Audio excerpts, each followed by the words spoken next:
기쁨과 기도와 감사를 통하여서 하나님의 뜻을 이루어 가시는 성도님들 되시기 바랍니다. 저는 지난 10월에 수요 기도회를 통하여서 야고보서 3장 13절에서 18절의 말씀을 통하여서 참된 지혜라는 제목을 가지고 말씀을 나눈 적이 있습니다. 기억하십니까? 네. 그때 참된 지혜는 온유함으로부터 나오고 화평을 이루게 하는 것이 바로 지혜다라고 말씀을 전했는데, 혹시 그 화평을 지금까지 잘 이루고 계십니까? 그래서 혹시 안 이루시는 분이 계실까 봐 오늘 다시 한번 고린도전서 2장 6절에서 16절 말씀을 통하여서 하나님의 지혜라는 말씀을 가지고 말씀을 전하도록 하겠습니다.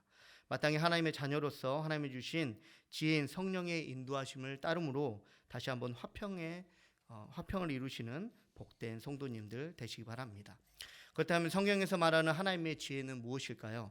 첫째는요, 하나님의 지혜는 세상의 지혜와 구분된다고 우리에게 말씀하고 계십니다. 우리 6절 말씀 한번 같이 읽겠습니다. 그러나 우리가 온전한 자들 중에서는 지혜를 말하노니 이는 이 세상의 지혜가 아니요 또 이 세상에서 없어질 통치자들의 지혜도 아니요. 아멘. 고린도 교회는요, 고린도 교인들 가운데 자신들이 선호하는 지도자를 중심으로 서로 분란하고 또 분쟁하는 일이 발생하게 됩니다. 고린도전서 1장 12절 말씀 한번 같이 읽겠습니다. 내가 이것을 말하거니와 너희가 각각 이르되 나는 바울에게, 나는 아볼로에게, 나는 게바에게, 나는 그리스도에게 속한 자라 한다는 것이니. 아멘. 사도 바울은 이러한 일이 일어나게 된 배경이 바로 하나님의 지혜가 아닌 세상의 지혜, 통치자들의 지혜로 되어졌다고 말하면서 하나님의 지혜가 이러한 지혜들과 명백히 다름을 계속해서 성경을 통해서 말씀하고 있습니다. 말씀에서 나오는 세상의 지혜는 곧 통치자들의 지혜를 말합니다. 고대 시대로부터 지금까지 살펴보면 통치자들이 바뀌면 어떻게 됩니까? 법도 바뀝니다. 법이 바뀌면 어떻게 되죠?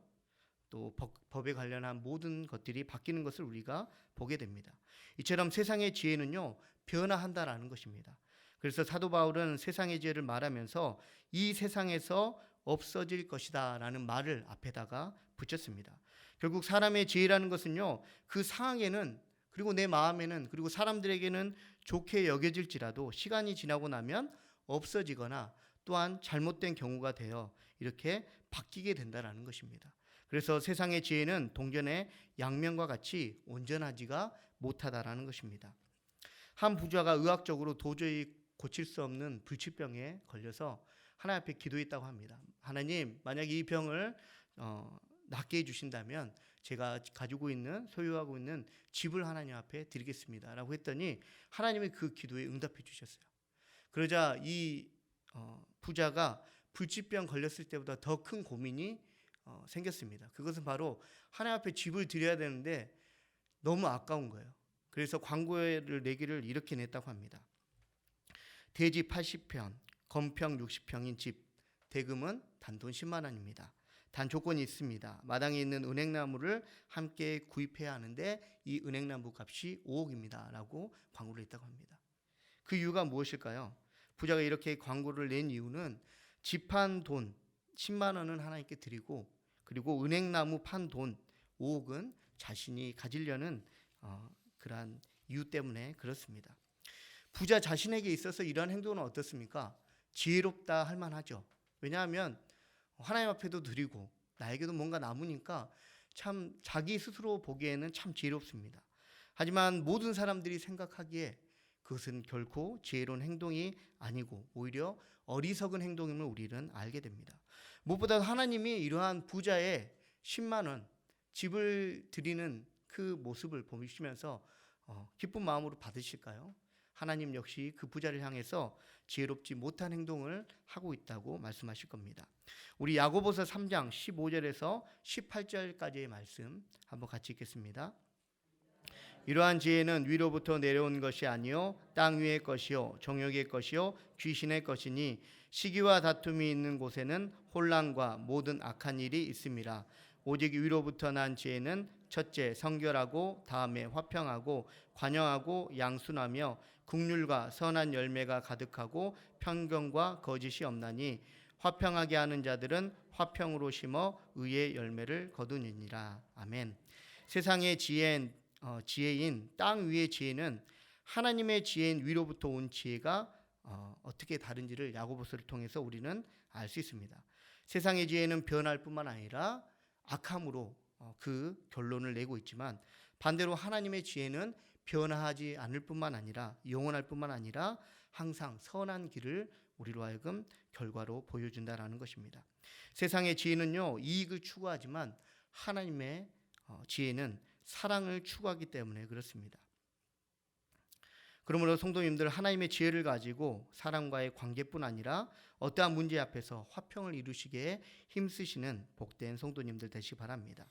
누가복음 16장에 보면요, 옳지 않는 청지기 비유가 나옵니다. 어떤 부자에게 청지기 한 명 있었는데, 이 청지기가 그의 주인의 소유를 낭비한다는 말을 이 주인이 듣게 되고, 그 청지기에게 더 이상 너에게 직무를 맡기지 않겠다라고 했습니다.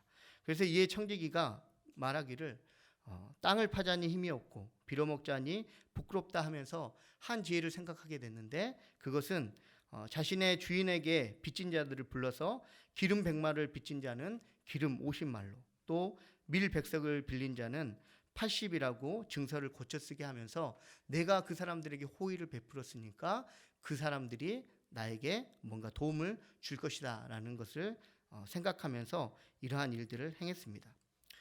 이러한 청지기의 행동을 주인은 이렇게 말하고 있는데요. 우리 누가복음 16장 8절까지의 말씀 한번 같이 읽겠습니다. 주인이 이 옳지 않은 제가 읽어드리겠습니다. 주인이 이 옳지 않은 청지기가 이를 지혜 있게 하였으므로 칭찬하였으니 이 세대의 아들들이 자기 시대에 있어서는 빛의 아들들보다 더 지혜로움이니라. 아멘. 청지기는요, 주인을 2번이나 속였습니다. 그래서 불의한 청지기입니다. 아무리 그 청지기가 지혜를 바란다고 해서 그 불의함이 없어지지는 않습니다. 그럼에도 왜 주인이 이 청지기의 행동을 보며 지혜롭다라고 한 이유는요, 자신을 위해 하는 그 행동 자체를 지혜롭다 하는 것이 아니라 미래에 대해서 대비하는 그 모습을 보고 지혜롭다 한다라는 것입니다. 사랑하는 성도님들, 우리가 세상의 지혜를 가지고 미래를 확신할 수 있습니까? 우리가 통치자들의 말, 전문가의 말을 가지고 우리가 미래를 확신할 수 있습니까? 아니요, 우리는 미래를 확신할 수 없습니다. 오직 하나님의 지혜, 성령을 통해서 우리는 미래를 확신할 수 있습니다. 이런 의미에서 이 불의한 청지기가 주인이 보기에 지혜로운 행동을 하고 있다는 것입니다. 사랑하는 성도님들, 만약에 우리의 미래를 불확실하게 하는 세상의 지혜를 여전히 내가 가지고 있고, 또 전문가의 말을 여전히 하나님의 지혜보다 더 귀 기울이며 듣고 있다면 결국은 우리는 미래를 준비하지 못하는 자들이고, 그래서 하나님이 보시기에 지혜롭지 못한 자들이라는 것입니다. 그러면 사랑하는 성도님들, 하나님의 지혜를 택함으로, 또 하나님의 지혜를 가지고 하나님이 준비하시는 그 미래를 세워나가시고 또 그 길을 걸으시는 복된 성도님들 되시기 바랍니다. 고린도 교인들은 온전한 사람들이었음에도 이처럼 하나님의 지혜로 살아가지 않고 세상의 지혜로 살아가는 것을 바울은 안타까워했습니다. 마태복음 7장 18절 말씀 제가 한번 읽어드리겠습니다. 좋은 나무가 나쁜 열매를 맺을 수 없고 못된 나무가 아름다운 열매를 맺을 수 없느니라. 아멘. 좋은 나무에는 좋은 열매만 맺습니다. 마찬가지로 나쁜 나무에 나쁜 열매가 맺는다라는 것입니다. 사랑하는 성도님들, 세상의 지혜, 곧 경험이나 전문가나 또 그 밖에 지혜라고 할 만한 모든 것을 너무 믿고 의지하지 마시기 바랍니다. 대신 하나님의 지혜를 사모하시고 또 하나님의 지혜를 살아가심으로 좋은 나무 되시는 하나님께서 좋은 나무라 여기실 만한 지혜를 가지고 우리가 좋은 열매를 맺는 성도님들 되시기 바랍니다. 두 번째, 하나님의 지혜는요, 성령을 통해 깨달을 수 있다고 우리에게 말씀하고 계십니다. 우리 10절 말씀 한번 같이 읽겠습니다. 오직 하나님이 성령으로 이것을 우리에게 보이셨으니 성령은 모든 것 곧 하나님의 깊은 것까지도 통달하시느니라. 아멘. 성경은 우리에게 하나님의 지혜는 오직 성령을 통해서 깨달을 수 있다고 우리에게 말씀하고 계십니다. 우리 본문 7절 말씀 한번 같이 읽겠습니다. 오직 은밀한 가운데 있는 하나님의 지혜로 말하는 것으로서 곧 감추어졌던 것인데 하나님이 우리의 영광을 위하여 만세전에 미리 정하신 것이라. 아멘. 하나님의 지혜는 감추어졌다고 우리에게 말씀하고 계십니다. 그래서 이 세대의 통치자들 한 사람도 그러한 하나님의 지혜를 알지 못한다라고 얘기합니다. 그런데 더 놀라운 사실은 그 뒤에 있는데, 이러한 감추어진 지혜를 하나님께서 성령을 통해서 깨닫게 해주셨다고 우리에게 말씀하고 계십니다. 왜 이렇게 하나님께서는 성령을 통해서 하나님의 지혜를 우리로 하여금 깨닫게 해주셨을까요? 우리 본문 9절 말씀 한번 같이 읽겠습니다. 기록된 바 하나님이 자기를 사랑하는 자들을 위하여 예비하신 모든 것은 눈으로 보지 못하고 귀로 듣지 못하고 사람의 마음으로 생각하지도 못하였다 함과 같으니라. 아멘. 하나님이 만세전부터 미리 정하시고 감추어 두신 지혜를 성령을 통해 깨닫게 하신 이유는 바로 우리를 사랑하시기 때문에 그렇습니다. 성도님들 사랑해 보셨습니까? 지금도 사랑하고 계신 줄로 생각하겠습니다. 사랑해 보셔서 아시겠지만 사랑을 하게 되면 나타나는 여러 가지 현상 중에 한 가지가 뭐냐면, 그것은 가장 귀한 것을 그 사랑하는 사람에게 주고 싶은 마음이 생긴다라는 것입니다. 하나님도 우리를 얼마나 사랑하셨는지 사랑하신 독생자 예수 그리스도를 십자가에 내어주기까지 우리를 사랑하셨다고 말씀하고 계십니다. 하지만 여기서 그치지 않으시고 구원받는 자로서 마땅히 하나님의 기쁨으로 살아가게 하기 위하여서 또한 성령님을 우리에게 보내주셨다라고 말씀하고 계십니다. 그리고 바울은 하나님께서 주신 지혜만이, 성령의 인도하심만이 고린도 교회에 일어난 이러한 분열을 극복할 수 있다고 여겼고, 또한 그 극복할 수 있다고 여겼기 때문에 고린도 사람들에게 말씀으로 권면하고 있는 것입니다.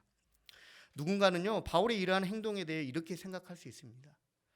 꼭 하나님의 지혜, 성령의 인도하심이 아니고서는 문제를 해결할 수 없고, 또 실제로 해결된 사례들도 많은데 꼭 성령이어야 되냐, 꼭 하나님의 지혜여만 되냐, 이렇게 작은 일 그냥 세상의 지혜로 또 전문가의 의견으로 해결하면 되지 않나? 라고 누군가는 말할 수 있습니다. 물론 세상의 지혜로 해결되는 일은 있습니다.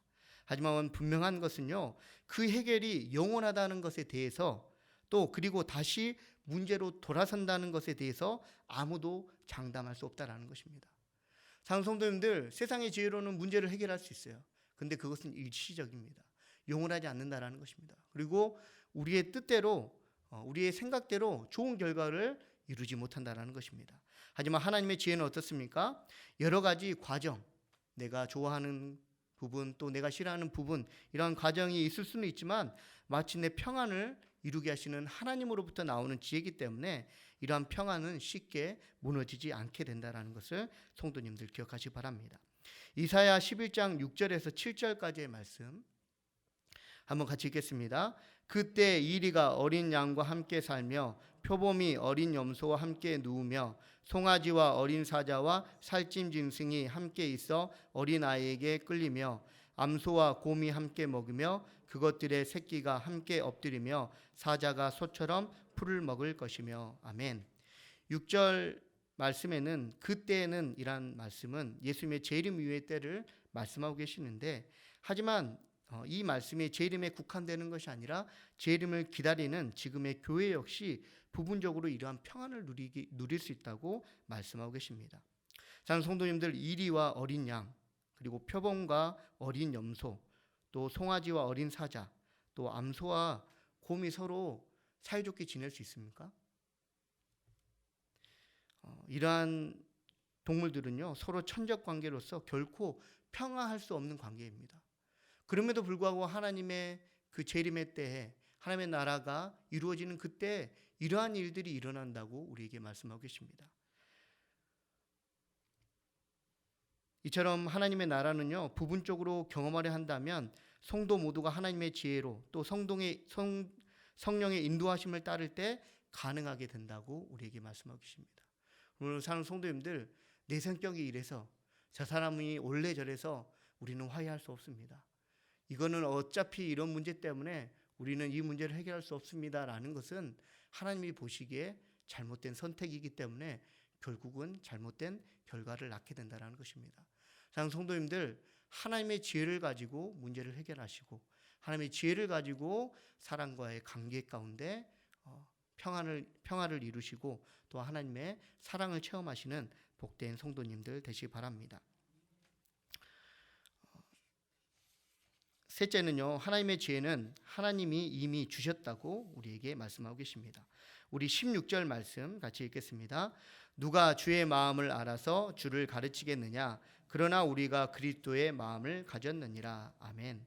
본문에서 누가 주의 마음을 알아서 주를 가르치겠느냐라는 말씀은 하나님의 이 창조 사역과 관련해서 그 누가 하나님의 그 측량할 수 없는 그 지혜를 어떤 사람이 이해할 수 있느냐라고 말하고 있는 것입니다. 그러면서 뒤에 더 놀라운 사실을 덧붙이는 것은 그러나 우리가 그리스도의 마음을 가졌다라고 말씀하고 계시는 겁니다. 그래서 사도 바울은요, 고린도 교회 교인들에게 너희가 아직 하나님의 지혜를 알지 못해서 세상의 지혜를 가지고 이렇게 분열되었다라고 하는 것이 아닙니다. 너희가 이미 하나님의 선물인 성령을 받았음에도 불구하고 왜 이렇게 세상의 지혜를 가지고 또 통치자들의 지혜를 가지고 다투느냐 분열하느냐라고 말하고 있는 것입니다. 왜 너희에게 주신 그 선물을 사용하지 않느냐라고 말하고 있는 것입니다. 마태복음 16장 16절에서 17절까지의 말씀 한번 같이 읽도록 하겠습니다. 시몬 베드로가 대답하여 이르되 주는 그리스도시요 살아계신 하나님의 아들이시니이다. 예수께서 대답하여 이르시되 바요나 시몬아 내가 복이 있도다. 이는 내게 알게 한 이는 혈육이 아니요 하늘에 계신 내 아버지시니라. 아멘. 성도님들, 어떻게 내가 성령을 받았음을 알 수 있겠습니까? 오늘 마태복음 16장 16절에서 17절 말씀이 우리가 성령을 받았음을 증거하고 있는 것입니다. 베드로가 이렇게 예수님을 고백하기를 예수님은 그리스도시요 살아계신 하나님의 아들이라고 고백할 수 있는 이 이유가 예수님은 베드로의 믿음으로부터 나오는 것이 아니라 하늘에 계신 하나님의 은혜로부터 나왔다고 말씀하고 계십니다. 이처럼 베드로와 같이 예수님을 그리스도요 또한 하나님의 아들로 고백하는 사람은 하나님이 알게 하시는 은혜, 바로 성령의 은혜가 있다라는 것입니다. 그리고 이러한 은혜는 곧 우리 안에 계시는 성령을 통해서 하나님께서 알게 해 주셨다라는 것입니다. 사도 바울도 이러한 사실을 알고 있었기 때문에 6절 말씀에서 온전한 자들 중에서는 이란 말을 사용하고 있습니다.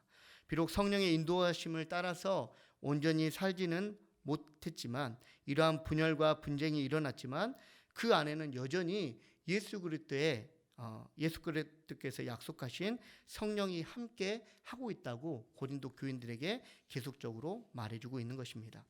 사도행전 8장 19절에서 20절 말씀 이렇게 말씀하고 계시는데요. 이르되 이 권능을 내게도 주어 누구든지 내가 안수하는 사람은 성령을 받게 하여 주소서 하니 베드로가 이르되 내가 하나님의 선물을 돈 주고 살 줄로 생각하였으니 내 은과 내가 함께 망할지어다. 아멘. 당시 마술사였던 시몬이요, 베드로와 빌립이 안수로 성령 받게 하는 것을 보고 내가 돈을 줄 테니까 나도 다른 사람들에게 성령을 줄 수 있는 이 능력, 이 마술을 얻게 해달라고 하자 베드로가 그것은 하나님의 선물이다라고 우리에게 말씀하고 계십니다. 사랑하는 성도님들, 우리는 이미 예수 그리스도를 구주로 고백함으로 말미암아 하나님의 성령인 선물을 하나님 앞에 받았습니다. 그러므로 성도님들, 하나님이 주신 이 선물인 하나님의 성령을 잘 사용하시길 바랍니다. 사랑하는 성도님들, 부모가 사랑하는 자녀에게 좋은 옷을 선물하는 이유가 무엇입니까? 그 자녀가 그 좋은 옷을 입고 세상에 나아가서 자녀가 사랑받기를 원합니다.